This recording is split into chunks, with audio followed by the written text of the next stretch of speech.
নিয়ে। তো আজকে তো সরস্বতী পুজো, দেখে আমার ঘুম থেকে ওঠার কোনো ইচ্ছা নেই, তাও উঠতে হবে।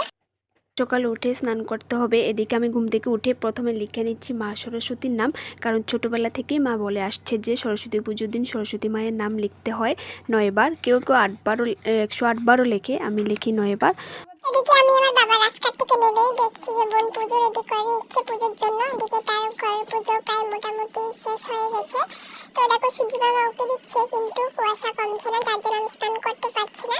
তো স্নান করে রোদে বসতে চলে আসলো পুচকিটাকে রেডি করে দেওয়ার জন্য। এদিকে মা বোনকে রেডি করে দিচ্ছে, আর আমি শাড়ি নিয়ে দাঁড়িয়ে রয়েছি, কারণ আমি তো শাড়ি পরতে পারি না। ফাইনালি আমি রেডি হয়ে গেলাম, আর আমাকে কেমন লাগছে তা অবশ্যই কমেন্ট করে কিন্তু জানাবে, একদম ভুলবে না, ঠিক আছে? হয়ে গেলাম, কিন্তু মেকআপ করতে পারিনি। পরে এসেছে যে অঞ্জলি শুরু হয়ে গেছে, আমি দৌড়ে গেলাম অঞ্জলি নিতে। আর অঞ্জলি নিতে গিয়ে দেখি অঞ্জলি শেষ হয়ে গেছে, আর এদিকে অঞ্জলির উপচে পড়া ভিড়, আমি ভিতরে ঢুকতে পারছি না।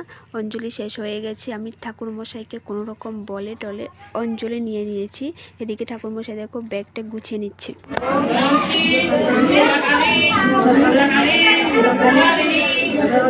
তো অঞ্জলি শেষ করে আমি সোজা চলে আসলাম প্রসাদের লাইনে। তো নিয়ে নিলাম প্রসাদ খাওয়ার জন্য একটা থাল, আর এদিকে দেখো সবাই প্রসাদ খাওয়ার জন্য ওয়েট করছে। স্কুলটা দেখতে পাচ্ছ, এটা হচ্ছে আমার ছোটোবেলার স্কুল। ক্লাস 1 থেকে আমার এখান থেকে পড়াশোনা স্টার্ট হয়েছে।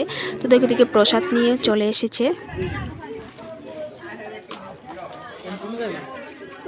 তো প্রসাদ খেতে খেতে আমার বন্ধু বললো ওকে একটু ভিডিওতে নেওয়ার জন্য, তো আমি ওকে একটু ভিডিওতে নিয়ে নিলাম। আর যে দেখো আমি প্রসাদ খেয়ে নিচ্ছি।